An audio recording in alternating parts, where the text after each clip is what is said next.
اعوذ باللہ من الشیطان الرجیم بسم اللہ الرحمن الرحیم الحمدللہ کما وعدو الصلاة والسلام علی محمد وآلہ الطیبین الطاہرین اللہم وفقنا وجمیع المشتغلین للعلم والعمل الصالح بحرمت محمد وآلہ الطیبین الطاہرین۔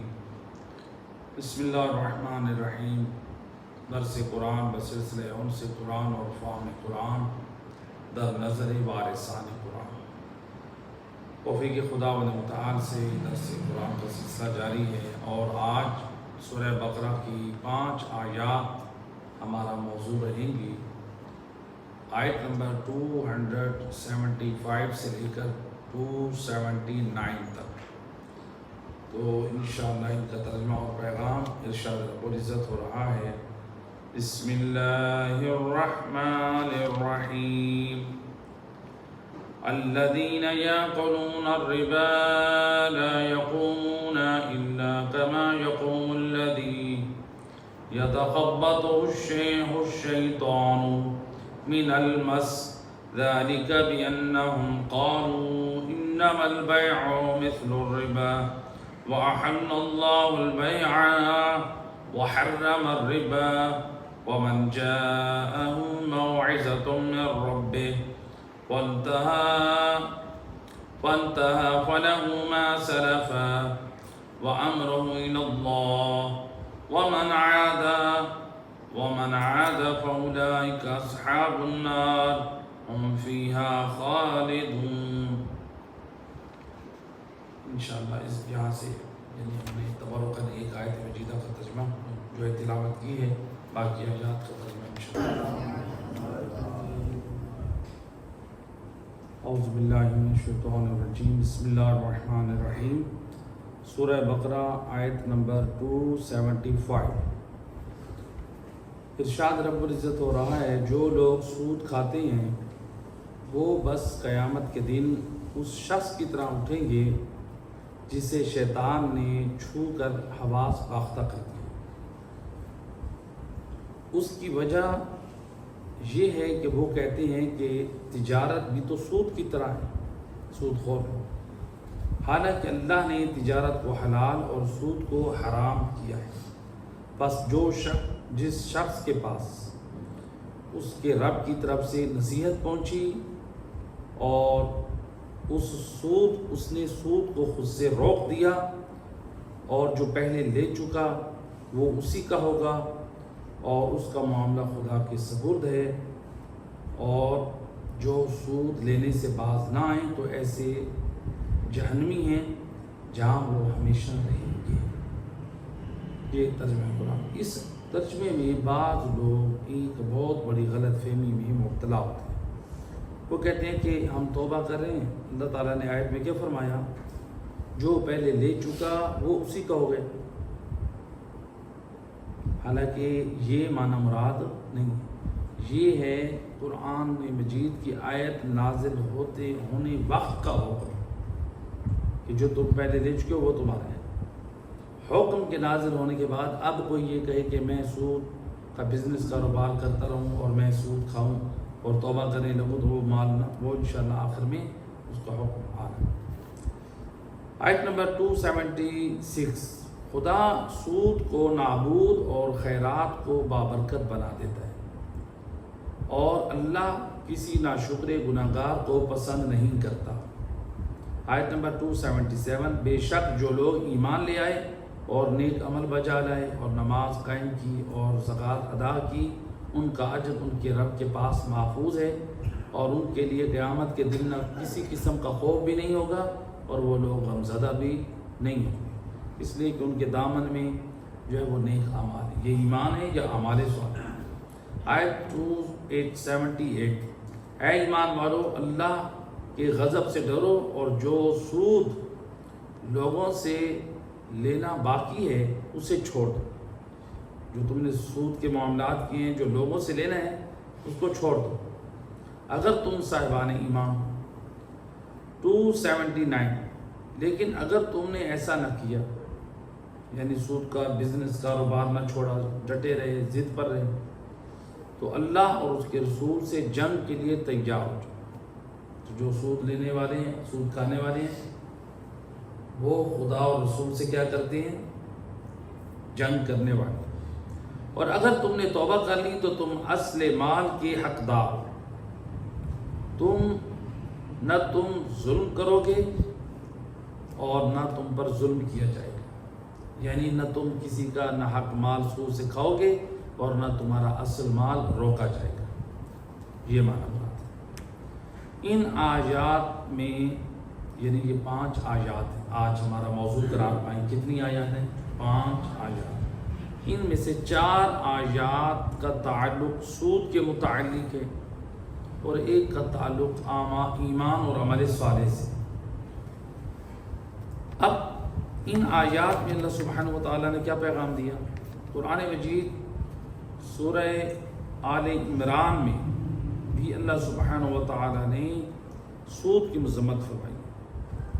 تو آیت نمبر 130 اور 131 میں فرمایا یا ایھا الذین آمنوا لا تاکلوا الربا اضعافا مضاعفۃ.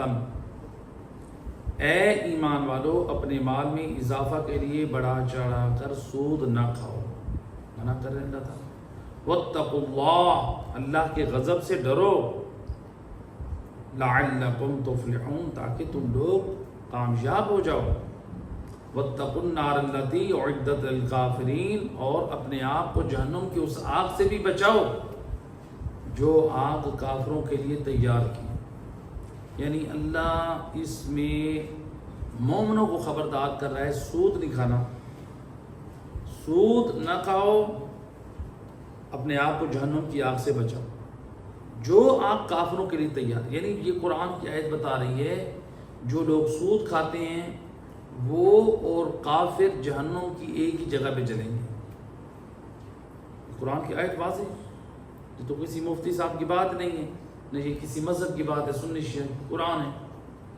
لہذا قرآن نے واضح اعلان کیا. اب ان آیات سے جو ہمارے لیے پیغامات یعنی جو 4 آیات سورہ بقرہ, اس میں اللہ سبحانہ و تعالیٰ نے جو پیغامات ہمارے لیے بیان کیے ہیں اس میں چند پیغامات. پہلا پیغام اللہ سبحانہ و تعالیٰ نے یہ دیا سود خوروں کی حالت کے بارے میں کہ سود خور انسان جو ہے وہ ایک محبوط الحواس ہو کر زندگی گزارتا ہے. یعنی اس کو کیا مطلب, یعنی وہ پیسے کے نشے میں زندگی گزارتا ہے.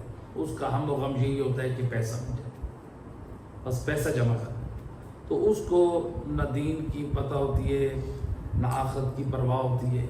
تو اس کا جو ہم و غم ہوتا ہے وہ پیسہ ہی پیسہ ہوتا ہے. تو اس لیے وہ کیا ہے, سود خور انسان جو ہے محبوط الحواس, یعنی اس سود کے نشے میں اتنا غرق ہوتا ہے کہ اس کو کچھ بھی دین و آخرت کی کوئی پرواہ نہیں. نہ اس کے قبر کی فکر ہے, نہ آخرت کی, نہ لوگوں کے حقوق, نہ اسے اجر و ثواب کی فکر ہوتی ہے.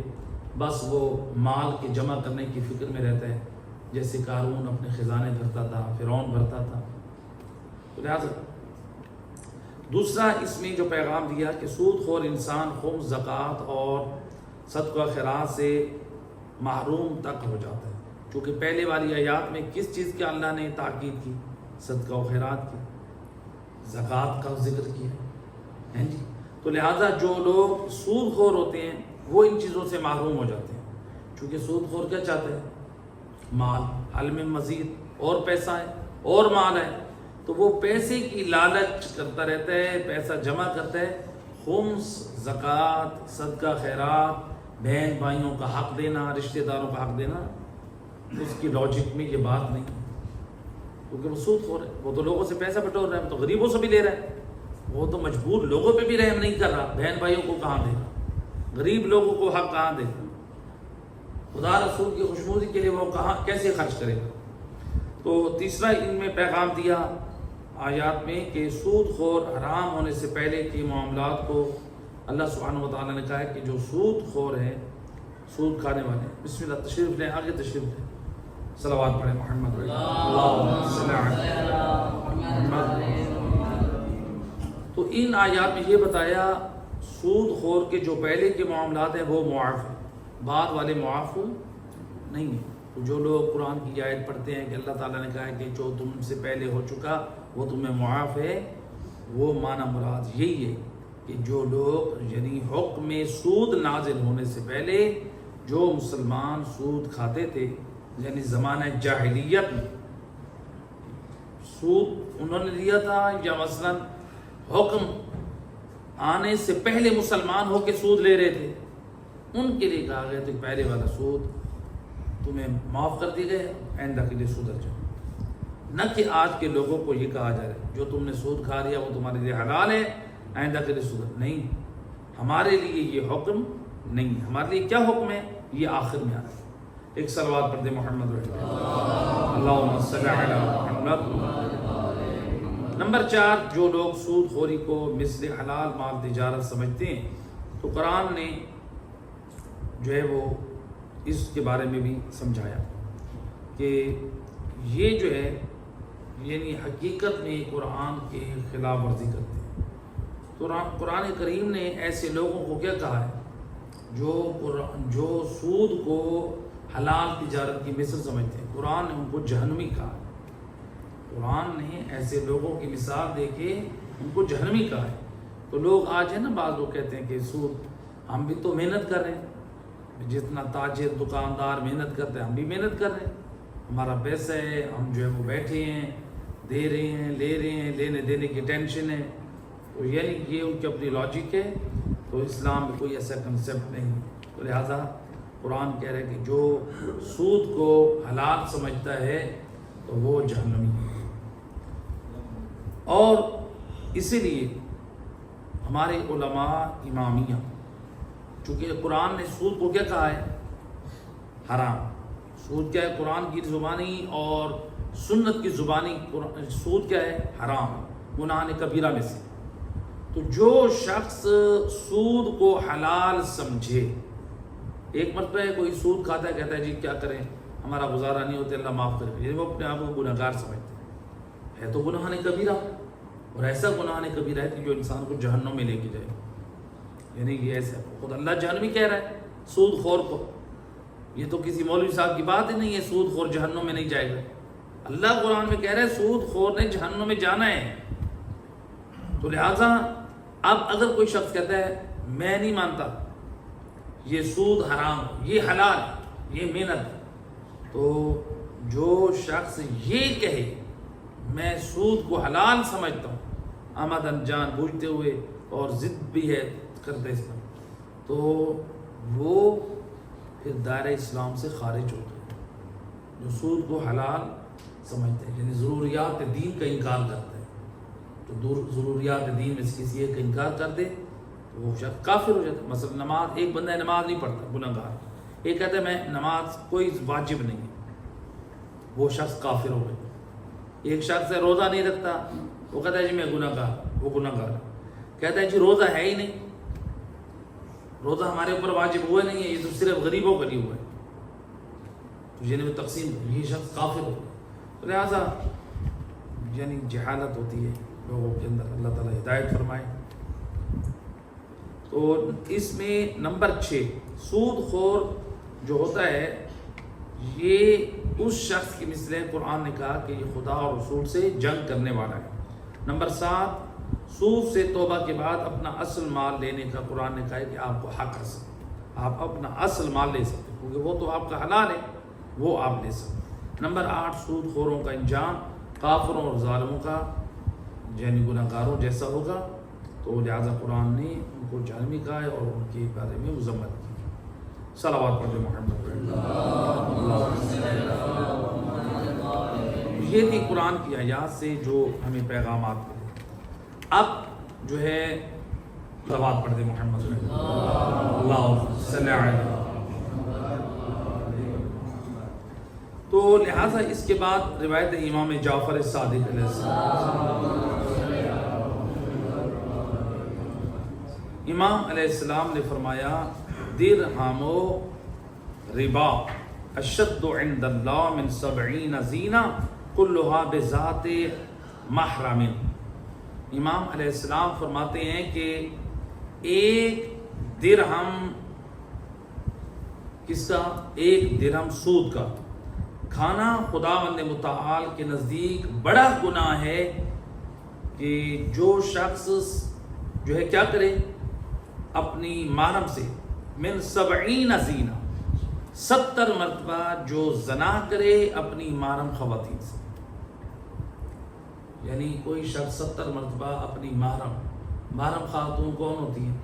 محرم خاتون میں ماں ہے، محرم خاتون میں بیٹی ہے، محرم خاتون میں بہن ہے، محرم خاتون میں دادی ہے، نانی ہے، پھپھی ہے، خالہ ہے، یہ ساری محرم خواتین ہیں۔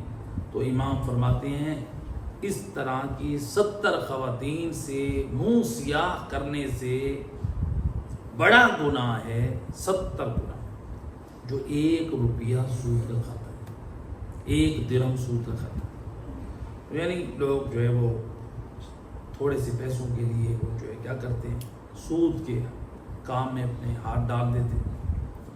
یہ زمانہ جاہلیت میں کفار کرتے تھے سود، جو یہود میں تھا یہ، یا پھر عیسائیوں میں بعد میں رواج آ گیا، یا پھر جو اسلام یہ کفار و مشرکین میں بھی تھا، اور آج ہم مسلمان ہو کے ہمارے اندر بھی یہ چیز ہے۔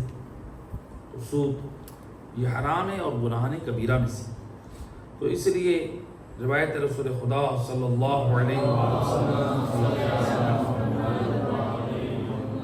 آپ نے فرمایا اذا ظہر الزنا والربا فی قریۃ او زنا فی ہلاکہا، سید رسول فرماتے ہیں جب کسی آبادی میں کسی علاقے میں 2 چیزیں عام ہو جائیں، ایک زنا اور دوسرا سود، تو پھر خداوند متعال ملائکہ کو فرشتوں کو اجازت دیتا ہے اس آبادی اور بستی کے رہنے والوں کو بلاؤں میں مبتلا کر دو، ان کو ہلاک کر دو، ان کو برباد کر دو۔ تو آپ دیکھیں آج ہر علاقہ غیر محفوظ ہے، فحاشی کے اڈے بن چکے، گھر بن چکے، فحاشی کے اڈے بھی ہیں اور سود کا سلسلہ بھی جاری۔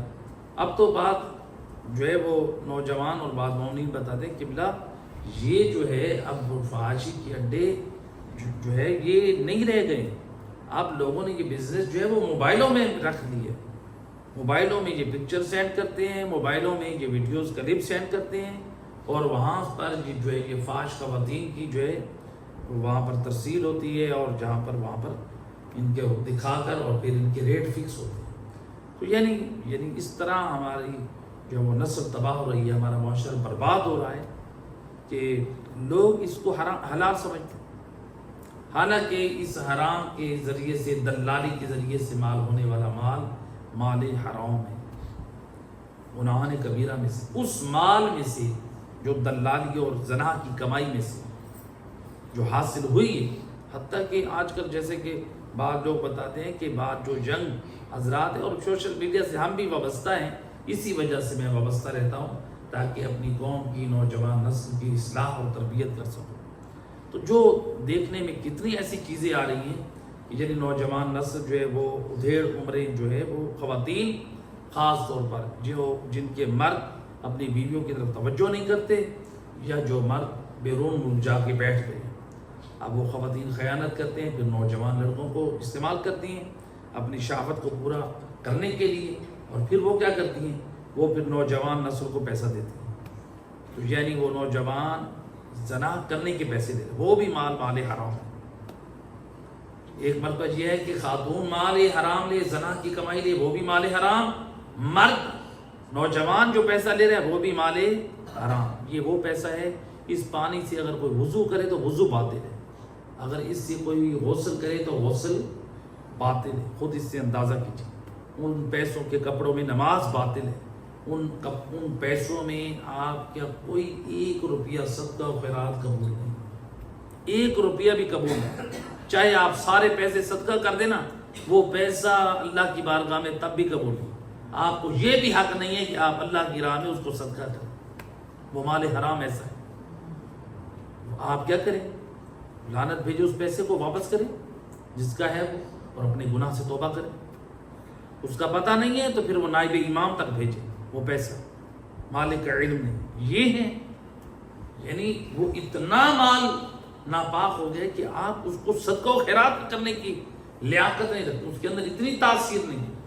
تو یعنی اس طرح برائیاں بڑھ رہی ہیں۔ فرمایا جس آبادی میں، جس علاقے میں 2 کام ہوں گے، ایک زنا اور دوسرا سود، پھر وہ اللہ تعالیٰ کی طرف سے اجازت مل جاتی ہے، اس علاقے کو تباہ و برباد کر دو۔ تو لہٰذا اللہ کی پناہ ہے، زنا عام ہو رہا ہے، نوجوان نسل کی شادی نہیں ہو رہی ہے، تاخیر والدین کر رہے ہیں یا مثلا نوجوان نسل خود کر رہی ہے۔ اگر والدین تاخیر کریں، اللہ کے رسول حضرت محمد صلی اللہ علیہ وسلم آپ فرماتے ہیں جو والدین تاخیر کرتے ہیں اور بچے پھر حرام میں مبتلا ہوتے ہیں، قیامت والے دن یہ جرمدار ہوں۔ ان سے پوچھا جائے تمہاری تاخیر اور کی وجہ سے تمہارے بیٹے نے جو حرام کاریاں کی ہیں اس کے مجرم تم بھی ہو، برابر کے شریک۔ تو لہٰذا جو ہے انسان جو ہے وہ اپنی اولاد کی ایسی تربیت کرے کہ وہ حرام سے دور رہیں، اور ان کے لیے جو ہے وہ انسان حلال کے مواقع مہیا کرے۔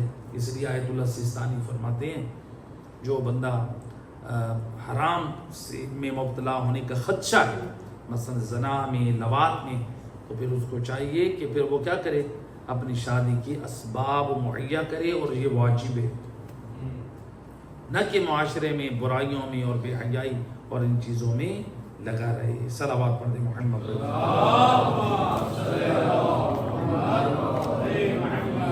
اور ایک اور روایت میں آپ صلی اللہ علیہ وآلہ وسلم نے فرمایا، آج لوگ پوچھتے ہیں قبلہ یہ زلزلہ کیوں آتا ہے، یہ زمین کیوں دھس جاتی ہے؟ دیکھتے ہیں نا بعض جگہوں پہ زمینیں دھس جاتی ہیں، زلزلے آتے ہیں، سورج گرہن ہوتا ہے، چاند گرہن ہوتا ہے۔ اس کا ریزن سید الرسول فرماتے ہیں اذا اکلت امتی الربا، جب میری امت سود کھانا شروع کر دے گی، کانت الزلزلۃ والخسف، تو پھر زمین کے مختلف حصوں میں زلزلے بھی آئیں گے اور زمین کے پھٹ جانے اور دھس جانے کے واقعات بھی پیش آئیں گے۔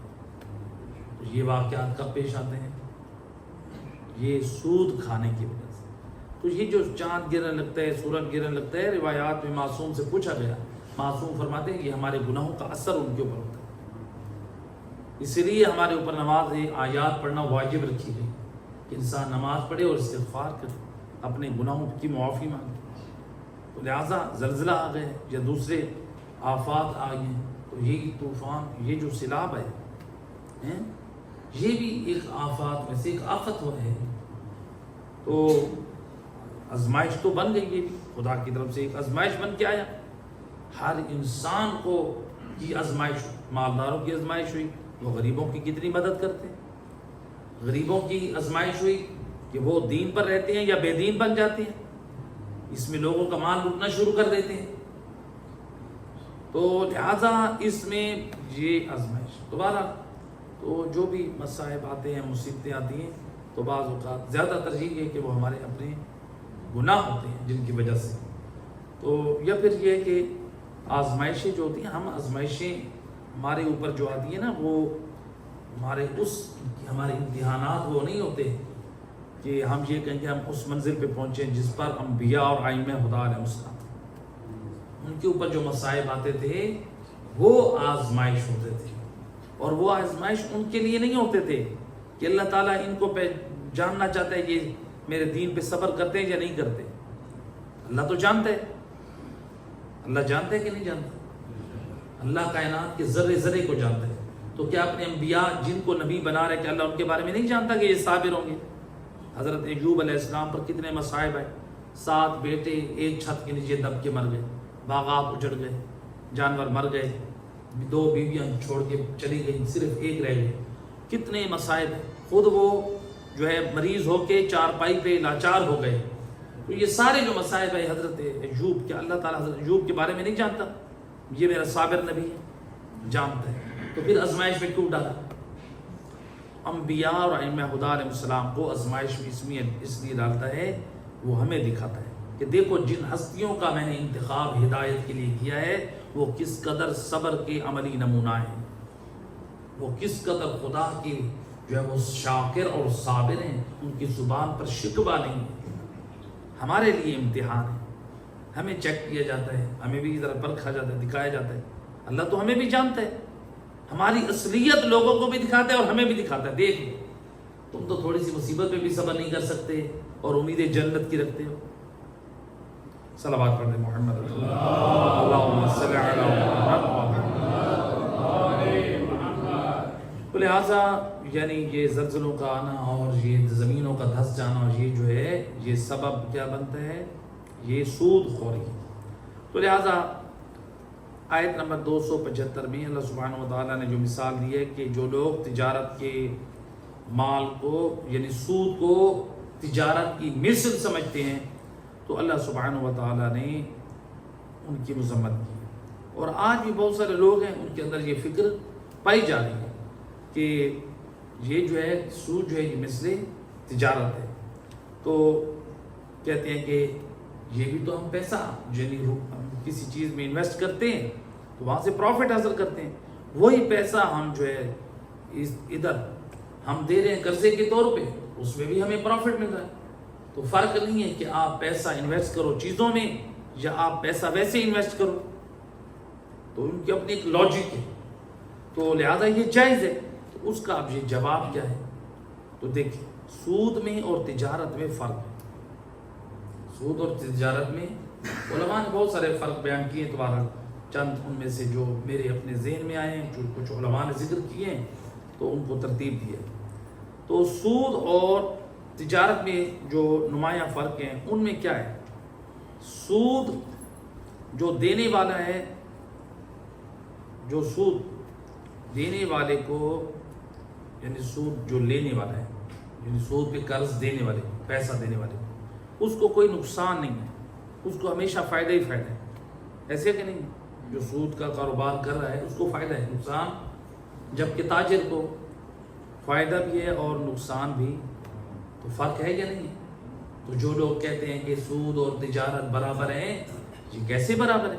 سود خور تو فائدہ ہی فائدہ اٹھا رہا ہے جبکہ تاجر کو نقصان ہوتے ہیں۔ کتنے لوگ ہیں جو پیسہ انویسٹ کرتے ہیں بیچاروں کو لاس ہو جاتے ہیں، گھاٹے ہو جاتے ہیں، کئی لوگوں کی مثلا فیکٹریوں میں آگ لگ جاتی ہے، کئی لوگوں کے مثلا وہ مال ضبط ہو جاتا ہے، تو لہٰذا اس میں نقصان کا امکان بھی ہے اور فائدہ بھی ہے، تو دونوں احتمال ہیں۔ نمبر 2، تاجر اپنی جنس سے ایک مرتبہ فائدہ حاصل کرتا ہے، اور جبکہ سود خور وہ ہر مرتبہ اس جنس سے روپے سے پیسہ حاصل کرتا ہے۔ دیکھیں مثال کے طور پہ کسی نے آٹا خریدا، آٹا خرید کے اس نے جب بیچا تو فائدہ حاصل کر لیا، اب وہ آٹا ایک ہی دفعہ بیچا ہے نا، بار بار تو نہیں بیچا، پھر اس کو پیسے ہوئے، ان پیسوں کا دوبارہ آٹا لے سکتا ہے یا تیسری مرتبہ، تو وہ آٹا اس کے پاس ہر وقت نہیں رہا،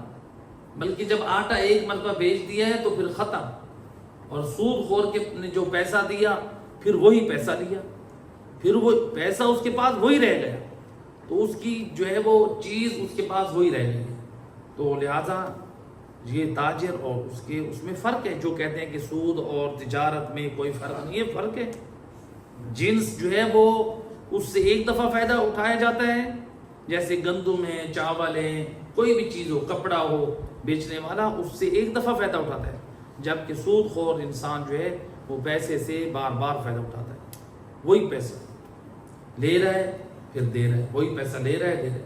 آگے آگے تشریف لے آئیں، صلوات پڑھتے ہو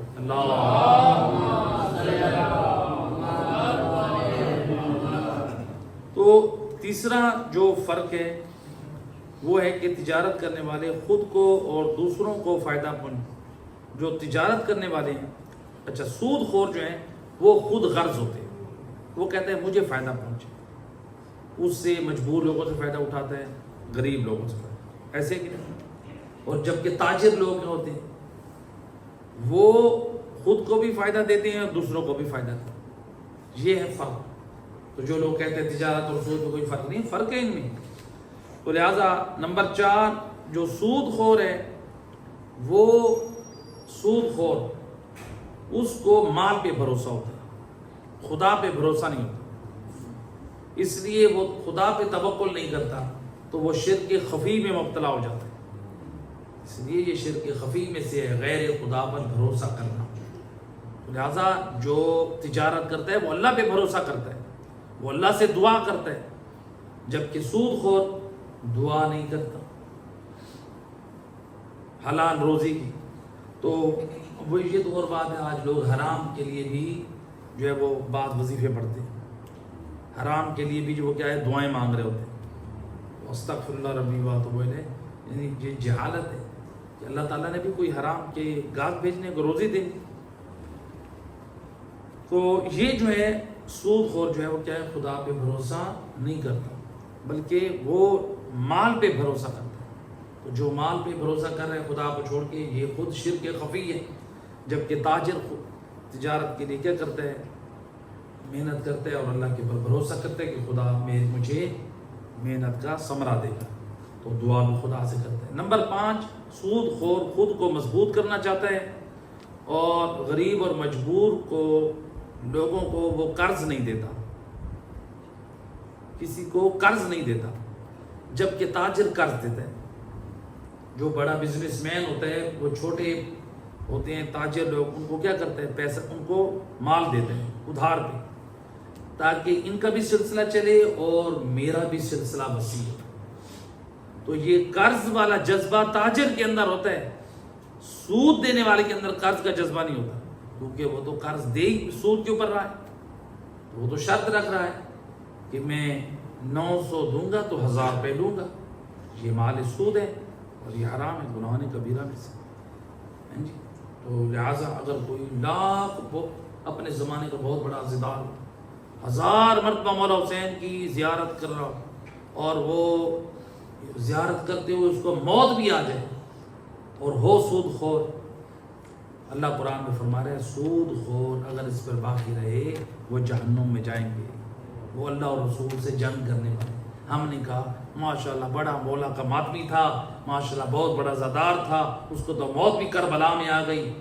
وہ اللہ کہہ رہے قرآن میں وہ جہنمی ہے. مسلمانوں میں سے کوئی گیا کعبہ کرتے ہوئے طواف کرتے ہوئے صفا مروہ کی وہاں پہ یا طواف کرتے ہوئے اس کو موت آ گئی، یا اس کو حجر اسود کو بوسہ دیتے ہوئے موت، ماشاءاللہ جی بڑا نیک ہے، اللہ نے اس کو معاف کر دیا، ماشاءاللہ جی اللہ نے اس کا عمرہ قبول کر لیا، اس کو تو موت بھی وہیں پر آ گئی.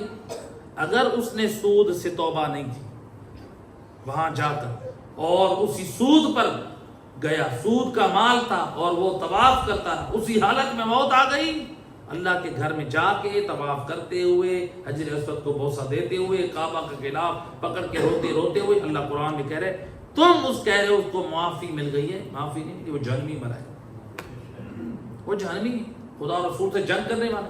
سود کا اتنا بڑا نقصان. تو اللہ صلی اللہ محمد. تو لہٰذا اسلام نے بہترین نظریہ رکھا ہے قرض دینے کا. اسلام کہتے ہیں دوسروں کو سپورٹ کرو، اور جو سود خور ہوتے ہیں وہ کہتے ہیں کہ نہیں دوسروں کو قرض نہ دو. انشاءاللہ جو اگلی آیات کا درس آ رہا ہے وہ بھی بہت اہم ہے. ہمارے معاشرے میں جو خرابیاں اور خامیاں ہیں، دوبارہ وہ سورہ بقرہ کی آخری آیات ہیں، بہت اہم پیغام ہے. تو سود کی 2 قسمیں. اب سود ہے کیا؟ آپ نے سود کی مذمت قرآن سے بھی سنی ہے اور وارثان قرآن سے بھی سنی. سود کی جو ڈیفینیشن 2 قسم. نمبر 1 سود قرض میں ہوتا ہے، نمبر 2 سود معاملے میں ہوتا ہے. قرض میں کیسے ہوتا ہے؟ کسی کو کہنا 1000 روپیہ دے رہا ہوں اور آپ سے میں 1100 لوں گا. 1,00,000 روپیہ دے رہا ہوں اور آپ سے 1,20,000 لوں گا. یہ سود ہے. سود لینا بھی حرام ہے اور دینا بھی حرام. یہ لوگ کہتے ہیں نا ہم جی مجبور ہیں، ہم کیا کریں، ہم سود کے اوپر ہم نے پیسے اٹھائے. اس کام میں کبھی برکت نہیں ہے. یاد رکھو جو سود اٹھا کر لوگ اپنا بزنس اسٹارٹ کرتے ہیں یہ حرام اور گناہ کبیرہ میں سے ہے. اللہ پہ بھروسہ کرو، قرض مانگو تو لہٰذا اپنے قرض سے آغاز شروع کریں، وہ سود سے کبھی بھی آغاز نہ کریں. جو سود کے اوپر قرض لے رہا ہے پھر وہی شرک کر رہا ہے، وہ بھروسہ کر رہا ہے کہ میں سود کے اوپر پیسے لوں گا تو پھر میں کما کر اس میں سے دے دوں گا. اس کا مطلب ہے اس کو اللہ کے اوپر بھروسہ نہیں ہے. وہ خدا پر بھروسہ کرے. جب میرے پاس پیسے نہیں ہیں خدا سے مانگے میرا اللہ تو میرے لیے راستہ نکال، تو خدا کوئی راستہ نکالے گا اس کو. تو لہٰذا یہ جو ہے پہلی قسم یہ ہے کہ قرض پر سود. یعنی 1000 روپے کے بدلے 2000، 1000 کے بدلے 1100 یہ دینا قرض، اور اس کے بدل میں 100 روپے یا 500 یا 1000 لینا، یہ سود ہے اور یہ حرام ہے، دینا حرام۔ دوسرا ہے معاملے میں ایک جنس میں کسی چیز کو کم دے کر زیادہ لینا، ایک جنس میں، یہ سود ہے اور یہ حرام۔ مثلا مثال کے طور پہ کسی نے کہا کہ جی مجھے 1 من گندم چاہیے، کہا ٹھیک ہے آپ کو 1 من گندم دیتے ہیں، آپ نے سال بعد 2 من گندم دینی ہوگی، تو یہ جو دوسری بوری 1 من کی دے رہے ہیں وہ کیا ہے؟ وہ سود ہے، کیونکہ جنس دونوں کی ایک ہے۔ اسی طرح سے ہم نے لیا کسی سے سونا، ہم نے کہا جی ہمیں مثلا مثال کے طور پہ ہم نے بیرون ملک سفر کرنا ہے، ہم نے فلاں بزنس کرنا ہے، ہمارے ساتھ کوئی ہیلپ کریں، انہوں نے کہا ٹھیک ہے ہم آپ کو 1 تولہ سونا دیتے ہیں، تو ہم سال بعد آپ سے 1.5 تولہ سونا لیں گے، یہ کیا ہے؟ یہ حرام ہے، یہ گناہ۔ تو لہٰذا جب یہ کہیں کہ ہم یہ سونا لے رہے ہیں اتنا ہی سونا دیں گے، جی تو یعنی پھر اتنا ہی سونا دیں جتنا سونا لیا ہے، جتنی کی چیز لی ہے اتنی کی چیز واپس کریں، اتنی مالیت، تو یہ جو ہے پھر سود نہیں ہے۔ تو لہٰذا اگر کوئی شخص جنس چینج کر دے تو پھر وہ سود نہیں ہے۔ مثلا مثال کے طور پہ ہم نے 1 بوری، اس نے کہا جی میں آپ کو 1 من گندم بیچ رہا ہوں، اگلے سال آپ سے 2 من چاول لوں گا، چاول کی قیمت مہنگی ہے، تو اب جنس چینج ہے یا نہیں ہے؟ یہ سود نہیں ہے، یہ سود یہ کر سکتے۔ یا مثلا مثال کے طور پہ یہ ہے، اچھا عام طور پہ بعض لوگ پوچھتے ہیں کہ یہ جو ہم جاتے ہیں یہ بازار میں پیسے خریدتے ہیں، ہوتے نا جو نئے پیسے جو بیچ رہے ہوتے ہیں دکانوں والے یا ہار بیچ رہے ہوتے ہیں، آپ ان سے 1000 روپے کی کاپی خریدنے جائیں تو وہ کہتے ہیں 6 نوٹ ہوں تو 1500، تھوڑے سے کم والے ہوں تو مثلا 1200 کی کاپی دیتے ہیں، تو کیا یہ سود ہے؟ یہ نقد معاملہ کر رہے ہیں روپیوں کا، یہ سود نہیں۔ آیت اللہ سستانی کہتے ہیں، فقہا فرماتے ہیں جب نقد روپیوں کا معاملہ ہو رہا ہو نا اس وقت سود نہیں، آپ روپیہ خرید رہے ہیں اور بیچ رہے ہیں، روپیہ کے ساتھ، یہ جائز ہے۔ لیکن اگر آپ ادھار پہ کریں گے تو یہ سود بن جائے گا۔ تو آپ بعض لوگ ہوتے ہیں نا سود پہ، یعنی یہ پیسہ دیتے ہیں سود، وہ بن جاتا ہے، تو یہ حرام ہے۔ اگر کام کرنا بھی ہے کسی نے تو بات وہ مسئلہ بھی آ رہا ہے تو اس کو سامنے رکھو، اقساط جو قسطوں والا کام ہوتا ہے اس کا ایک علیحدہ ایک شرعی مسئلہ ہے، اس کے مطابق عمل کریں تو سود سے بچ سکتے ہیں۔ صلوات پڑھ دیں محمد۔ تو لہٰذا یعنی ایک جنس کو خریدا ہم نے، پھر اس کی جنس وہی بڑھا کر دی تو یہ سود، جنس چینج ہے تو پھر سود نہیں ہے۔ تو لہٰذا روپے جو ہم خریدتے ہیں زیادہ پیسوں سے وہ نقد ہے، وہ بھی سود میں سے نہیں ہے۔ تو اب بعض لوگ یہ پوچھتے ہیں کہ مثلا مثال کے طور پہ ہم نے کسی سے 5 لاکھ روپے لیا، اس نے ہمارے اوپر اتنی مہربانی کی، اب واپسی کرتے وقت ہم چاہتے ہیں کہ اپنی طرف سے اس کو کوئی تحفہ دے دیں، مثلا 20,000 50,000 تحفہ دے دیں، اس نے مطالبہ نہیں کیا، کیا ہم دے سکتے ہیں؟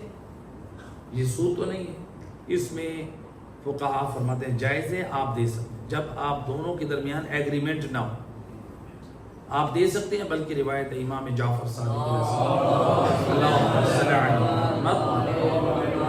جب آپ کسی سے قرض لو تو واپس کرتے وقت مستحب ہے تھوڑا سا بڑھا کر دو، البتہ اگر کسی بیچارے کے پاس اتنی ہو مالیت ہو تو بہرحال انسان ایسی امید نہ رکھ بیٹھے کہ میں نے اس کو دیا تو وہ مجھے دے گا، تو بعض لوگ بیچارے غریب ہوتے ہیں، کھانے کے لیے ان کے پاس کچھ نہیں ہوتا۔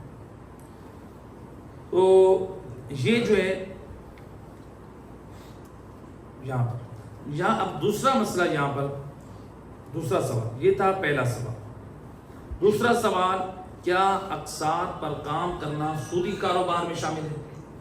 بعض لوگ کہتے ہیں کہ یہ جو قسطوں پہ کام ہے نا یہ سودی معاملہ ہے، یہ سود میں شامل ہے۔ تو کیا یہ سود ہے؟ جو لوگ کرتے ہیں نا قسطوں پہ یہ کام ہوتے ہیں، آپ لوگ بیرون جو باہر دیکھتے ہیں بہت سارے شاپس بن چکی ہیں، بہت سارے کمپنیز ہیں جو قسطوں پہ چیزیں دیتے ہیں، موٹر سائیکل، فریج، اے سی، ٹو ویلر، مختلف چیزیں دیتے ہیں. تو کیا یہ قسطوں پہ کام کرنا جائز ہے؟ قسطوں پہ کام کرنا جائز ہے. اچھا، بعض لوگ ہوتے ہیں جو محلوں میں کام کرتے ہیں، وہ قسطوں پہ کام کرتے ہیں لیکن وہ پیسہ دے رہے ہوتے ہیں اور پھر پیسہ لے رہے ہوتے ہیں. یہ سود ہے اور یہ حرام ہے اور یہ گناہ کبیرہ ہے. قسطوں پہ پیسے کا کاروبار نہیں ہو سکتا. پیسے کو نقد بیچ سکتے ہیں اور خرید سکتے ہیں، ادھار اور قسطوں پہ نہیں بیچ سکتے. ہاں، آپ کوئی چیز خریدیں اور تو یہ اور بات ہے، وہی چیز دوبارہ آپ بیچ دیں اسی کے پاس، قسطوں والوں کے پاس. ایک چیز آپ نے خریدی، خرید کے آپ نے پھر اس کا یہ چیز، مثلا یہ فریج ہے، یہ 2 لاکھ کے، یہ آپ واپس لے لیں، مجھے اس کے پیسے دے دیں. اب آپ نے فریج کے پیسے لیے، آپ نے اسے پیسے نہیں دیے، تو یہ آپ کے لیے اس طرح سے کوئی راہ نکل سکتا ہے. بات واضح ہوئی ہے؟ یہ اس کو مثال کے ساتھ واضح کروں. ذرا میں مثال سے واضح کروں. مثلا مثال کے طور پر آپ میرے پاس ہیں، میں مثال ذرا کلیئر کر کے تاکہ بچوں کو بھی معلوم واضح ہو جائے. مثال کے طور پہ میں قسطوں کا کاروبار کروں، آپ میرے پاس ہیں، مولانا صاحب مجھے جو ہے 2 لاکھ روپے چاہیے. اب میں نے کہا کہ ٹھیک ہے، 2 لاکھ روپے اگر آپ کو پیسے دیتا ہوں، قسطوں پہ آپ کو دیتا ہوں اور آپ لیتے ہیں، میرا دینا حرام، آپ کا لینا حرام، یہ سود بن جائے. تو اب سود سے بچنے کے لیے کیا کریں؟ موبائل ہے 1.5 لاکھ روپے کا، مثال کے طور پہ میں کہتا ہوں بھائی میں یہ موبائل آپ کو 1.5 لاکھ روپے کا بیچتا ہوں. موبائل آپ کو دوں یا موٹر سائیکل آپ کو دوں، آپ کی ملکیت بنا دوں، بھائی یہ موٹر سائیکل 1.5 لاکھ کی ہے، میں آپ کو 2 لاکھ کی دوں. آپ نے لے لی، آپ مالک بن گئے. اس کے بعد آپ کیا کہتے ہیں؟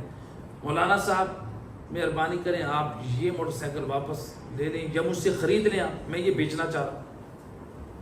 آپ مجھ سے خریدتے ہیں، تو میں نے کہا ٹھیک ہے میں خریدتا ہوں. تو کتنے پہ ہمارا معاملہ ہو رہا ہے؟ 2 لاکھ. تو میں نے آپ کو 2 لاکھ روپے دے دیے. جب میں نے 2 لاکھ روپے دے دیے، آپ نے وہ پیسے لے لیے. اب آپ نے وہ پیسے مجھ سے کس چیز کے لیے؟ موٹر سائیکل یا موبائل کے لیے. آپ نے مجھ سے قسطوں والے پیسے نہیں لیے، تو لہٰذا وہ 2 لاکھ روپے لیے، تو اب آپ کے لیے وہ لینا جائز. جو آپ ہر ماہ قسط پے کریں گے وہ ان 2 لاکھ روپے کے نہیں کریں گے، بلکہ آپ اس موٹر سائیکل اور موبائل کی قسط پے کریں گے. تو وہ آپ اس طرح سود سے بچ سکتے ہیں. تو جو لوگ پیسے قسطوں پہ دیتے ہیں، یہ حرام کرتے ہیں، یہ سود کرتے ہیں، یہ گناہ کبیرہ کرتے ہیں. ان کے لیے لینا حرام ہے، اور جو لے چکے ہیں واپس کرنا واجب چیزوں. اچھا، جو قسطوں پہ کام ہے وہ جائز ہے. قسطوں پہ آپ چیزیں خرید سکتے ہیں. 1 لاکھ کی چیز 1.5 لاکھ میں، یا 2 لاکھ کی چیز مثلا 2.5 لاکھ میں قسطوں پر آپ چیز خرید سکتے ہیں. اس کا کاروبار کرنا جائز ہے، بیچنا بھی جائز اور لینا بھی جائز ہے. لیکن قسطوں والے ایک حرام کام کرتے ہیں اور وہ حرام مال بن جاتے ہیں. وہ بنتا ہے سود. وہ دینا بھی سود ہے، لینا بھی سود ہے، وہ حرام ہے. وہ کیسے؟ جو لوگ قسطیں مثلا ایسی چیزوں پہ جنہوں نے ایسا کوئی چیز گھر کی خریدی ہے، مثال کے طور پر 1 ماہ آپ کی قسط شارٹ ہو، آپ نے نہیں دی. انہوں نے کہا جی اب آپ کے اوپر نا، آپ نے قسط شارٹ کی، اب آپ کے اوپر فائن لگے. آپ نے دینا تھا 10,000، اب آپ نے قسط شارٹ کی، ہم آپ سے لیں گے اب 11,000.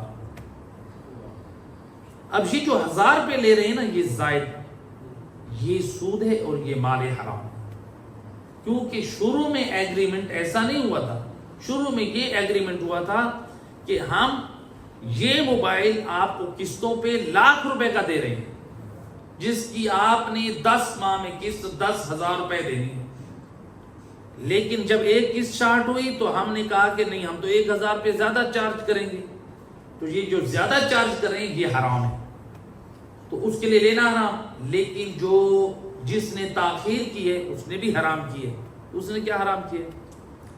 اس نے تاخیر، جو وعدہ خلافی کی، کیونکہ وعدے کی وفا کرنی چاہیے. یہ نہ کہے اس کو جا کے ہم تو مسئلہ سن کے آئے ہیں کہ تم ہم سے مال حرام لے رہے. وہ اگر مال حرام لے رہا ہے تو پھر آپ بھی یہ حرام کر رہے ہیں، اس کی قسطیں شارٹ کر کے، تاخیر کر کے. آپ کے لیے بھی واجب ہے، جو معاہدہ ہوا ہے، جو وعدہ ہوا ہے، اس کو وفا کریں. لہٰذا یہ بھی صلوات پڑھیں محمد. اللہم صل علی. سوال نمبر 3، کیا بینک میں فکس ڈپازٹ یا سیونگ کا اکاؤنٹ یہ ہم پیسے رکھ سکتے ہیں؟ عام طور پہ چونکہ یہ بہت مسئلہ پوچھا جاتا ہے.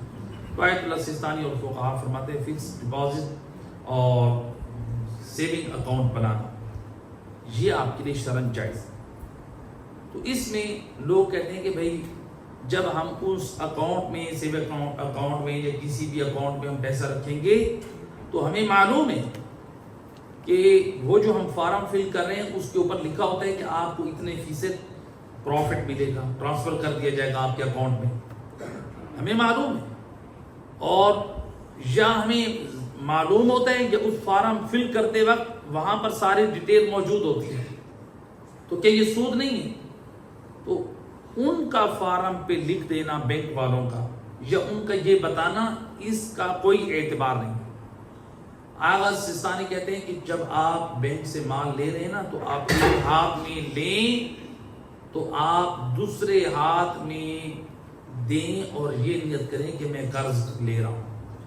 گویا آپ کا ایک ہاتھ سے مال دوسرے ہاتھ میں لینا یہ ہو کہ یہ ہاتھ آغا سستانی کا ہے اور یہ میرا بائیں ہاتھ یہ میرا ہے. تو گویا ہم یہ قرض آغا سستانی سے لے رہے ہیں، کیونکہ جو بینک کا مال ہے وہ مال ہوتا ہے مجہول المال. مجہول المال میں ہمیں تصرف کا حق حاصل نہیں، ہم اس کو استعمال نہیں کر سکتے. اس میں نائب امام مجتہد اس کو استعمال کر سکتے ہیں. تو آغا سستانی کہتے ہیں کہ ہم اپنے مقلدین کو اجازت دیتے ہیں، تو وہ کہتے ہیں کہ آپ قرض لے سکتے ہیں. تو جب آپ بینک سے وہ پیسے دیں، جس نیت سے دیں، جو فارم میں لکھ کے دیں، جب آپ کے ہاتھ میں آ جائیں آپ یوں نیت کریں کہ میں قرض لے رہا ہوں. ہم کس سے قرض لے رہے ہیں؟ گویا آغا سستانی سے لے رہے ہیں. بینک والے تو ہمیں ظاہری طور پہ دیتے ہیں، تو بات واضح ہے کہ نہیں. تو لہذا یہ ان کی نیت کا کوئی اعتبار نہیں، ان کی نیت اور ان کا جو فارم ہے اس کا کوئی حیثیت نہیں. اس کی میں ایک مثال دیا کرتا ہوں. مثلا مثال کے طور پہ آپ میں سے کوئی شخص نماز پڑھ رہا ہے بڑے خشوع اور خضوع کے ساتھ، اور اس نے ارادہ یہ کیا کہ لوگوں پر میں یہ ظاہر کروں کہ میں تو بڑا مقدس اور نیک ہوں، بڑا نمازی ہوں. مثلا کوئی شخص تو اس نے نماز شروع کی اور ہم نے کہا کہ بڑا مقدس ہے، بڑی خشوع اور خضوع سے نماز پڑھتے ہیں، جبکہ اس کی نیت میں کیا ہے؟ ریاکاری. اب اسلام کی نگاہ میں اس کی نماز کیا ہے؟ باطل ہے، کیونکہ اس کی نیت میں خرابی ہے. لیکن اس کی نیت صحیح ہے، وہ قربتاً الی اللہ پڑھ رہا ہے. دیکھنے والوں نے کہا بڑا ریاکار ہے، اپنی نمازیں ہمارے اوپر جھاڑ رہا ہے، بڑا ہمیں بتا رہا ہے کہ میں بڑا نمازی ہوں. اب اسلام نے کہا کہ لوگ لاکھ اس کو ریاکار کہتے رہے، اس کی نماز صحیح ہے کیونکہ اللہ کی خوشنودی کے لیے نماز پڑھ رہا ہے.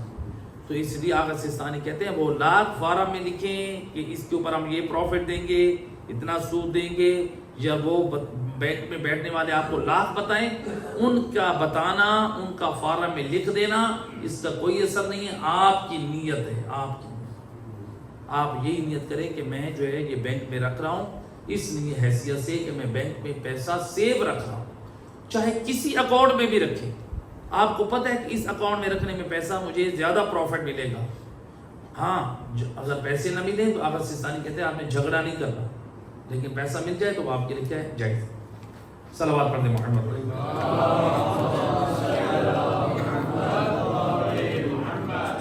اب پیسہ رکھ دیا وہ آپ کے لیے کیا ہے؟ پیسہ جائز ہے. اس کے لیے بھی چند صورتیں ہیں کیونکہ اس مسئلے کو بھی واضح کر دیا جائے. جو ہم نے بینک میں پیسہ رکھا، لوگ عام طور پہ پوچھتے ہیں نا کہ ہم بینک میں پیسہ رکھ سکتے ہیں. تو بینک میں جو پیسہ رکھتے ہیں ہر بینک کا علیحدہ حکم. ہمارے پاس بینک کی جو ہے وہ 3 قسمیں ہیں. پہلے 2 قسمیں ہیں. ایک بینک ہے نان مسلم کافر بینک اور ایک ہے مسلم بینک. تو جو نان مسلم کافر بینک ہے یعنی کافروں کی بینک ہے، صرف کافر اس بینک کے مالک، چاہے وہ گورنمنٹ کافر بینک ہو یا پرائیویٹ، اس سے جتنا آپ کو پروفٹ ملتا ہے آپ کے لیے وہ سارے کا سارا حلال اور مباح ہے، حتیٰ کہ ان سے آپ سود لینے کی نیت سے بھی پیسہ رکھ سکتے ہیں۔ ہمارے پاس روایات معتبر موجود، چونکہ کافر کمال محترم نہیں، وہ خود سے دے رہا ہے، تو لہذا کافر بینک میں آپ نے پیسہ رکھا، چاہے گورنمنٹ ہو یا پرائیویٹ، وہاں سے آپ پیسہ لے سکتے ہیں حلال اور مباح۔ اور اہل سنت میں بھی یہی مسئلہ ہے، یہ صرف شیعہ فقہا کا فتویٰ نہیں۔ اب بینک ہے مسلم بینک، مسلم بینک کی پھر دو قسمیں، گورنمنٹ اور پرائیویٹ۔ تو جو پرائیویٹ ہے، پرائیویٹس بینک جتنی بھی، آیت اللہ سیستانی کہتے ہیں کہ پرائیویٹس بینک، اس میں جتنا آپ کو پروفٹ ملتا ہے ان کا تمام پروفٹ آپ کے لیے حلال اور مباح ہے۔ لیکن جو گورنمنٹ میں بینک میں آپ نے پیسہ رکھا، اس میں آغا سیستانی کے فتوے کے مطابق ہاف پروفٹ آپ کے لیے حلال اور مباح ہے، ہاف پروفٹ آپ غریب مومن جو سال بھر کے اخراجات نہیں رکھتا تو اور نمازی بھی ہے، کھلے عام گناہ نہیں کرتا، شراب نہیں پیتا، اور وہ پیسہ حرام میں استعمال نہیں کرے گا یا حرام میں اس کے لیے مدد نہیں بنے گا، ایسے غریب مومن کو جو ہے وہ آپ ہاف پروفٹ دے سکتے ہیں، وہ آپ کے لیے جائز ہے، وہ جائز نہیں ہے بلکہ واجب ہے۔ آغا سیستانی کہتے ہیں وہ ہاف پروفٹ دینا واجب ہے، ہاف پروفٹ آپ اپنے لیے استعمال کر سکتے ہیں، وہ جائز ہے، یعنی آپ۔ تو یہ ہے اس بینک کے متعلق۔ تو اب یہاں پر سوال نمبر 4 یہ پوچھا تھا کہ آپ بینک میں جاب کر سکتے ہیں؟ بینک کی جاب کا یہ بھی ہماری نوجوان نسل جب پڑھتی ہے تو وہ کہتی ہے ہم تو بینک میں جاب کریں گے، تو یہ نہیں دیکھتے کہ شرعی طور پہ کیا ہے۔ ہم اپنے بچوں کو یونیورسٹیز، کالج اور تعلیم میں تو شعور دے رہے ہیں، پڑھو، یہ ان کو نہیں بتا رہے تعلیمی اعتبار سے بیٹا بینک کی جاب حلال ہے یا حرام ہے۔ تو بینک کی جاب کہاں حلال ہے اور کہاں حرام ہے؟ تو ہمارے فقہاؤں یا آغا سیستان، بینک کی جاب دو طرح سے، جن جگہوں پر سودی معاملات ہیں، سود کے متعلق مثلا کمپیوٹر میں یا لیپ ٹاپ میں ڈیٹا سیو کیا جاتا ہے سودی معاملات کا، یا مثلا وہ جو ہے اس کی فائل بنائی جاتی ہے سودی معاملات کی، یا مثلا جو ہے وہ اس کو کوئی لکھتا ہے، یا کوئی اور سودی معاملات میں جو چیزیں پیش آتی ہیں، ایسی جگہوں پر بیٹھ کر جاب کرنا حرام ہے، اور اس کی سیلری لینا بھی حرام ہے، وہ مال حرام ہے، وہ جائز نہیں۔ لوگ تو خوش ہوتے ہیں ماشاءاللہ ہمارا بچہ تو وہ بینک میں مینیجر، وہ کیشیئر ہے، ہمارا بیٹا جو ہے وہ بینک میں فلاں جو ہے پوسٹ پہ بیٹھا ہے، اس کی ₹1,00,000 تنخواہ ہے، اس کی 80,000 تنخواہ ہے، اور لوگ بھی خوشی سے رشتہ دیتے ہیں۔ میری بیٹی کے لیے تو رشتہ اس کا ہے جو بینک میں جاب کرتا ہے، یعنی مال حرام۔ جس طرح کوئی زنا کی کمائی گھر میں لے کے آتا ہے نا، کوئی سود کی کمائی لے کر گھر میں آتا ہے، یہ بھی سود کی کمائی گھر میں لے کے آتا ہے۔ جس طرح کوئی جوئے کی کمائی گھر میں لے کے آتا ہے، جس طرح کوئی شراب اور نشے کی کمائی گھر میں لے کے آتا ہے، اسی طرح سے بینک میں جاب کرنے والا جو کمائی گھر میں لے کے آ رہا ہے نا، وہ بھی مال حرام لے کے آ رہا ہے۔ ہاں بینک میں کچھ جابس ہیں جو جائز اور حلال ہیں، مثلا مثال کے طور پہ کوئی گارڈ بن جائے، وہاں آپ گارڈ کی جاب کر سکتے ہیں، اس کا کوئی تعلق نہیں ہے سود کے ساتھ۔ آپ نے وہاں پر بینک میں کنٹین، آپ وہاں پر چائے پلاتے ہیں، چائے پلانے والے، یا آپ وہاں پر ویٹر ہیں، مثلا چائے لے کر پہنچاتے ہیں، آپ وہاں پر جوس پہنچاتے ہیں، پانی پلاتے ہیں، یا اس طرح سے وہاں پر جو ہے نا آپ جھاڑو کرنے والے، صفائی کرنے والے، یہ کسی کی ڈیوٹی لگ جائے، یا اسی طرح سے کوئی اور بینک میں ایسے کام جس کا تعلق جو ہے سود کے معاملات کے ساتھ نہ ہو، تو وہ بھی کیا ہے، ایسی جگہوں پہ بینک میں جاب کرنا جائز ہے۔ اب یہ آپ لوگوں نے معلوم کرنا ہے کہ وہ کون سی جگہ ہے۔ صلوات پڑھتے ہیں۔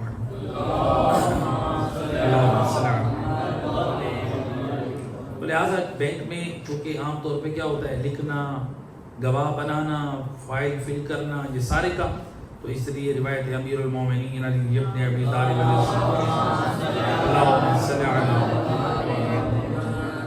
امام علیہ السلام فرماتے ہیں لعن رسول اللہ آکل الربا ومؤکلہ وبائعہ ومشتریہ وقاتبہ وشاہدیہ۔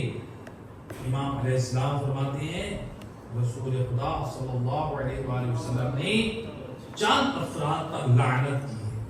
ان افراد میں ایک ہے سود کھانے والا، ان میں ایک شخص ہے سود کھلانے والا، یعنی سود کھانے والا بھی حرام، سود کھلانے والا بینک کی نوکری کے جو سود والی جگہ پہ کر رہا ہے یا سود کا کاروبار کر رہا ہے، وہ گھر والوں کو سود کھلا رہا ہے، بہن جی کھانے والے بھی حرام، جو کھا رہے ہیں وہ بھی راضی ہیں، بیٹا لے کے آ رہا ہے، اس کی بینک میں جاب پہلی سیلری ہے، آج وہ ہم سب کو جو ہے نا وہ زنگر برگر کی پارٹی دے، وہ ہمیں پیزا پارٹی دے، یعنی حرام مال کھا رہے ہیں۔ کھلانے والے پہ بھی لعنت ہے، کھانے والے پہ بھی لعنت ہے، خریدنے والے پہ بھی لعنت ہے سود پر پیسہ، اور بیچنے والے پہ بھی لعنت ہے، سود لکھنے والے پر بھی لعنت ہے، اور اس پر گواہ بننے والوں پہ بھی لعنت ہے۔ سود قرض دیں تو لہٰذا قرض کو عام کریں تاکہ لوگوں کے مسائل آسان ہوں۔ تو بہرحال اس کے اب یہاں پر پانچواں سوال، کیا بینک سے قرض لے سکتے ہیں؟ عام طور پہ لوگ سوال کرتے ہیں کہ بینک تو سود دیتی ہے، کیا ہم بینک سے قرض لے سکتے ہیں؟ تو اس میں چونکہ پہلے ہم نے اس کو ذکر کر دیا ضمن اس مسئلے کے ذمہ، کہ آغا سستانی کیا کہتے ہیں، جب آپ کو بینک پیسہ دے تو آپ نے نیت کیا کرنی ہے، میں قرض لے رہا ہوں، گویا آغا سستانی کے ہاتھ سے، تو آپ کے لیے قرض لینا جائز ہے۔ آپ مکان تعمیر کرنے کے لیے قرض لیں، جائز ہے۔ مکان کی ترمیم کرنے کے لیے قرض لیں، آپ کے لیے جائز ہے۔ آپ جو ہے بینک سے ایسا معاملہ کریں جو شرعی طور پہ صحیح ہو، مثلا ان سے آپ گاڑی خریدیں، ہوتی ہے نا کار خریدی جاتی ہے بینک کے ذریعے سے، اگر خریدیں شرعی معاملات کو سامنے رکھیں، کار خریدیں، آپ کوئی پلاٹ خریدیں، آپ کوئی اور چیز خریدیں، یہ آپ کے لیے جائز ہے۔ تو لہٰذا بینک سے اگر سود کے اوپر آپ کوئی چیز لے رہے ہیں، پیسہ لے رہے ہیں، یعنی قرض لے رہے ہیں سود کے ساتھ نیت کر کے، پھر وہ بینک سے قرض لینا حرام ہے۔ لیکن بینک سے آپ کوئی چیز خرید رہے ہیں جس میں سودی معاملہ نہ ہو تو پھر آپ کے لیے جائز ہے۔ یا آپ گھر کے لیے یا اپنی ضرورت کے لیے جو قرض لے رہے ہیں تو آپ قرض لیتے وقت سود کی نیت نہ کریں، وہ بھی شک کر رہے ہیں یا اپنے فارم میں لکھ رہے ہیں جو بھی کر، آپ ایسا نہ کریں۔ تو اب واپس کرنا ہے تو ظاہری بات ہے ہمیں زیادہ تو دینا پڑے گا، زیادہ دینا پڑے گا یا نہیں دینا پڑے گا، تو پھر وہ سود ہوگا۔ ادھر فقہاء فرماتے ہیں کہ وہ پھر جب ہم اگر نیت کریں گے کہ ہم سود دے رہے ہیں تو پھر یہ سود ہوگا، پھر یہ حرام ہے اور گناہ کبیرہ۔ لیکن ہم سود سمجھ کے نہ دیں، ہم کہیں کہ میں اس کو صدقہ دے رہا ہوں دفع بلا کر، یہ آپ کے لیے جائز ہے۔ آپ کہیں کہ میں ان لوگوں کو گفٹ دے رہا ہوں اپنے طور سے، تحفہ دے رہا ہوں، یہ بھی آپ کے لیے کیا ہے، یہ جائز ہے۔ تو لہٰذا یہ جو ہے اس اعتبار سے یعنی متوجہ کیا۔ تو اب جو ہے ایک صلوات پڑھ دیں محمد رحمۃ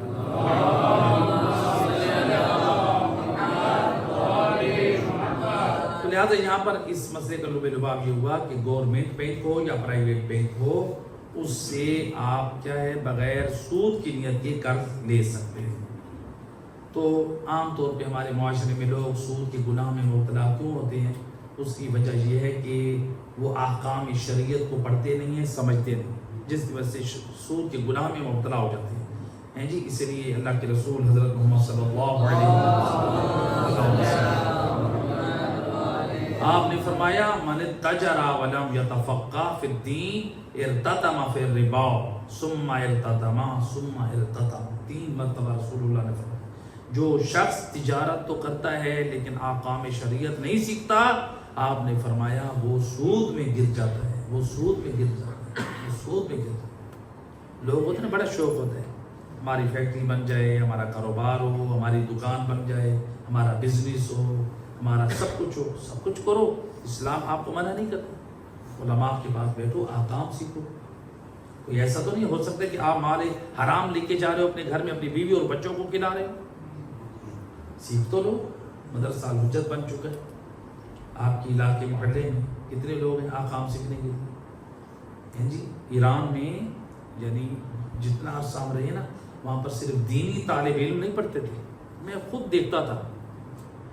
ایک روٹی بنانے والا نان بھائی جو جہاں پہ وہ تنوروں پہ روٹی لگانے والا، خدا گواہ ہے، ممبر رسول پہ کہہ، میں نے خود دیکھا روٹی بنانے والا جو تنور پہ ڈیوٹی دیتے تھے، وہ وہاں پر بی بی معصومہ کم کے روزے پہ جو مسجد تھی وہاں بیٹھ کے ہم ان کو بعض اوقات درس سے تعلیم آل محمد پڑھتے ہوئے دیکھتے تھے۔ دین آل محمد سے محبت ہو۔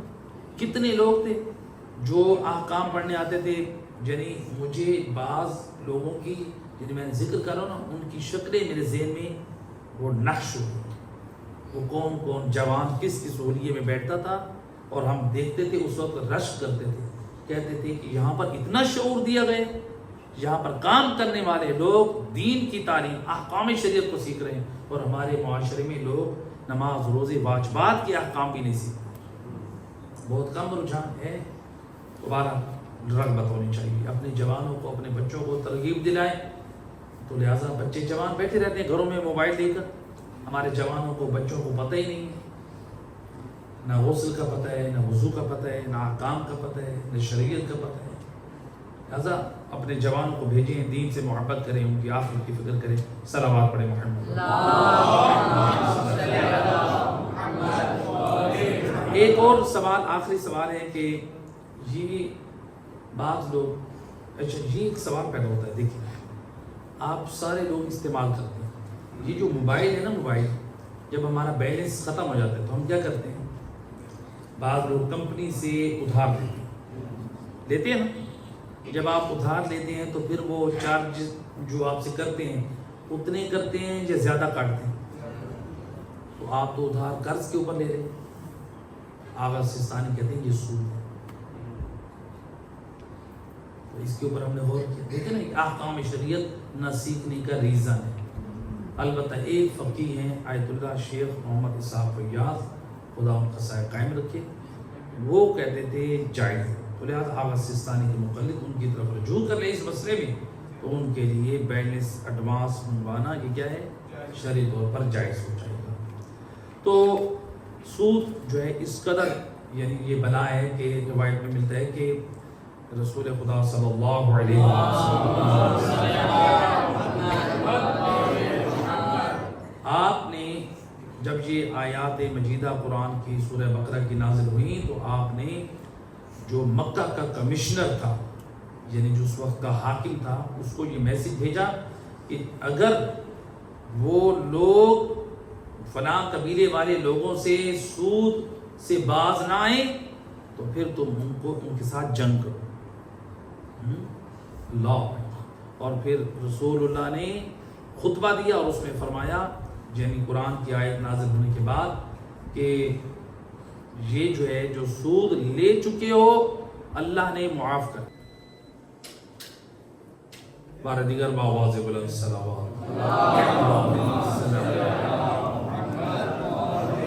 تو اس طرح علماء اہل سنت نے نقل کیا ہے، علامہ فخر الدین رازی نے، کہ حضرت عثمان بن عفان جو رسول مسلمانوں کے تیسرے خلیفہ، تو کہتے ہیں وہ بھی زمانہ جاہلیت میں یعنی کھجوروں کا کاروبار کرتے تھے تو سودی معاملہ کرتے تھے، یعنی ان کے پاس یعنی وہ بھی مالدار تھے، تو جو ہے وہ اسلام سے پہلے تو جو کھجوروں کا بزنس کرتے تھے تو اس میں سودی معاملہ تھا، تو پھر آیت مجیدہ کے بعد وہ بھی رک گئے اور ان کو روک دیا گیا۔ تو لہٰذا یعنی سید رسول نے اپنے گھر سے آغاز کیا، اپنے اصحاب سے اصلاح کی۔ تو سود کے بارے میں ایسا ہے، تو لہٰذا اب دیکھیں لوگ سود کے پیچھے پڑے ہیں، حلال روزی نہیں کماتے۔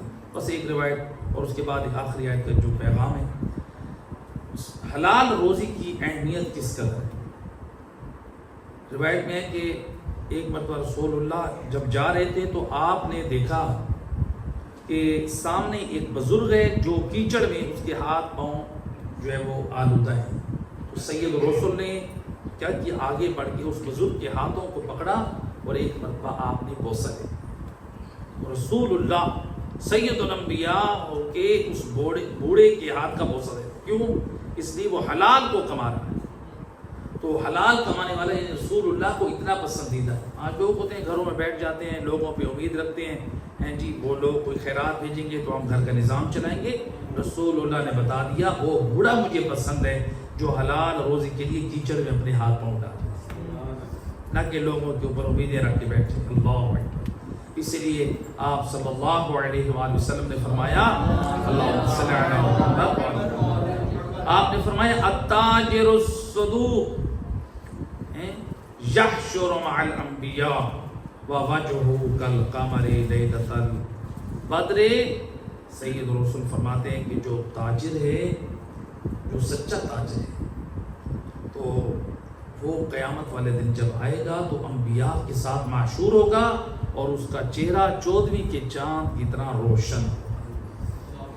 تاجر بزنس کیا ہوگا؟ جو صحیح تاجر ہوگا، یعنی 2 نمبری کرنے والا نہیں ہوگا، حلال روزی کمانے والا ہو، سچ بولنے والا ہوگا۔ لہٰذا بڑی عظمت بیان، حلال روزی کی طرف توجہ کریں۔ اچھا، ان آیات میں اللہ نے ایک آیت ذکر کر دی، ایک آیت ذکر کر دی، حالانکہ اس کا تعلق جو ہے وہ نماز سے، زکوٰۃ سے ہے، اس کا تعلق سود سے نہیں۔ تو ان آیات کے درمیان، سود کی 4 آیات کے درمیان اللہ نے یہ آیت کیوں بیان کی؟ تو وہ اللہ یہ سمجھانا چاہ رہا ہے، پیغام یہ آیت دے رہی ہے، تو جہاں لوگ سود کی خاطر بے ایمان ہونے والے ہیں، تو کچھ ایسے لوگ بھی ہیں صاحبان ایمان جو عمل صالح بھی بجا لاتے ہیں، جو نماز بھی قائم کرتے ہیں اور جو زکوٰۃ بھی دیتے ہیں۔ تو وہ اللہ نے نمونہ پیش کر دیا کہ سود خورو، بد عملو، بد جو ہے وہ کردار لوگوں، مال حرام کھانے والوں، دیکھو ان لوگوں کی مثل بن جاؤ جو ایمان والے ہیں، عمل صالح بجا لانے والے ہیں، یعنی 4 چیزیں، ایمان والے، عمل صالح بجا لانے والے، اور نماز قائم کرنے والے، اور زکوٰۃ دینے والے۔ تو ایمان اور عمل صالح کب ہمارا قبول ہوگا؟ بہت ہر شخص کہتا ہے میں صاحب ایمان ہوں اور صاحب عمل صالح ہوں، تو ایمان کس کا قبول ہے اور عمل صالح کس کا قبول ہے؟ جو قرآن اور سنت کے مطابق جس کا عقیدہ ایمان ہوگا وہ قبول ہوگا، اور جس کا عمل صالح قرآن اور سنت کے مطابق ہوگا وہی قبول ہوگا۔ جس کا عقیدہ اور عمل صالح قرآن اور سنت کے مطابق نہیں ہوگا، نہ وہ ایمان اللہ قبول کرے گا، نہ وہ عمل صالح کہلاتا ہے۔ عمل صالح وہی ہے جو انبیاء کے راستے پہ، جو ائمہ خدا، جو انبیاء اور ائمہ خدا کو چھوڑ کر، قرآن کو چھوڑ کر انجام دیا جائے، وہ عمل صالح نہیں ہے، بلکہ وہ بدعت، خرافات اور گمراہیاں ہیں۔ تو لہٰذا تو لوگ ہوتے ہیں بہت ساری گمراہیوں میں مبتلا ہوتے ہیں اور نام عمل صالح کا دیتے ہیں۔ تو لہٰذا نیکی کریں، تو قرآن نے کہا ہے وَعَمِلُوا الصَّالِحَاتِ، ایمان والے اور عمل صالح والے۔ تو روایت میں دیکھیں نیکیاں کرنے کا فائدہ کیا؟ روایت میں امام جعفر صادق علیہ السلام نیکی کرنے والوں کو کتنے فائدے ملتے ہیں۔ امام فرماتے ہیں جو نیکیوں کے ساتھ زندگی گزارتے ہیں نا، وہ آخرت میں اس طرح کامیاب ہوں گے، دنیا میں تو عزت گزار رہے ہیں، آخرت میں اس طرح کامیاب ہوں گے، اپنی نیکیوں کی وجہ سے وہ کامیاب ہو جائیں گے، اور پھر میدان محشر میں وہ یہ کہیں گے بار الہ فلاں، جب دیکھیں گے کہ فلاں بندہ مومن پریشان ہے، کسی مصیبت میں گرفتار ہے، وہ مثلا کسی جنت کی طرف نہیں جا رہا، ایک غلطی پر وہ پکڑا جا رہا ہے، تو وہ کہے گا بار الہ میں اپنی نیکیوں میں سے اپنی فلاں نیکی اس کو دیتا ہوں، تو وہ اپنی نیکیاں بانٹے گا، اللہ پھر اس کو ان نیکیوں کے صدقے میں اس کی بخشش کرتا ہے۔ یعنی نیکیاں کرنے والا شخص جس کے دامن میں زیادہ نیکیاں ہوں گی، وہ خیرات، وہ قیامت میں بھی نیکیاں کرے گا۔ حالانکہ میدان قیامت اجر اور ثواب کی جگہ ہے اور عذاب کی جگہ ہے، حساب و کتاب ہو، یا وہاں پر ثواب یا وہاں پر عذاب ہوگا۔ تو لہٰذا کچھ خوش نصیب ایسے بھی ہوں گے جو نیکیاں وہاں بانٹیں گے۔ تو اس میں 2 چیزوں کا ذکر ہوا ہے، نماز اور زکوٰۃ کا۔ نماز کا ذکر ہوا تو نماز کی تاکید کر دی، یعنی نماز کی معافی نہیں، آج لوگ نماز کی معافی سمجھتے، تو اللہ نے فرمایا نماز کی معافی نہیں۔ مولا علی علیہ السلام کو ضربت لگ چکی مسجد کوفہ میں، مولا علی علیہ السلام زخمی ہیں، خون بہہ رہا۔ امام حسن علیہ السلام آئے، امام علیہ السلام نے لے کے جلدی سے اپنے بابا کو ڈاکٹر کے پاس نہیں لیتے۔ مولا روایت تاریخ روایت مولا علی کا خون بہتا رہا، سر پہ پٹی باندھ دی، زخم میں خاک ڈال دی۔ مولا علی کیا فرماتے ہیں؟ فرماتے ہیں بیٹا حسن پہلے ان نمازیوں کو نماز پڑھو۔ امام علی نے بیٹھ کے نماز پڑھی، امام حسن نے نماز با جماعت پڑھی۔ آج جو مولا علی کی عزاداری کے نام پہ نمازیں چھوڑ دیتے ہیں، ذرا ان سے سوال ہے تم مولا علی کے بڑے عزادار ہو یا امام حسن بڑے عزادار ہیں؟ باپ کی ضربت کا غم لے کر حسن مجتبی مصلی عبادت پہ نماز پڑھ بھی رہے ہیں اور پڑھا بھی رہے ہیں، اور ہم علی کے نام پہ نمازیں چھوڑ دیں۔ امام حسن بھی نماز پڑھ رہے ہیں، پڑھا رہے ہیں، اور امام حسین پیچھے پڑھ رہے ہیں، مولا علی بھی نماز پڑھ رہے ہیں۔ مولا علی اتنی ضربت لگ چکی، امام علی سے بڑے مجبور ہیں۔ جب مولا علی پہ نماز معاف نہیں ہے، امام حسین پہ نماز معاف نہیں ہے، امام حسن پہ نماز معاف نہیں، ہم پہ نماز کیسے معاف ہو سکتی ہے؟ نمازیں نہ چھوڑیں۔ اور دوسری آخری چیز زکوٰۃ۔ زکوٰۃ کا ذکر کیوں ہوا؟ چونکہ جو سود خور ہوتے ہیں نا، وہ صدقہ، خیرات، خمس، زکوٰۃ یہ کام نہیں کرتے، تو اللہ سبحانہ و تعالیٰ نے کہا ہے کہ زکوٰۃ دو۔ کیوں؟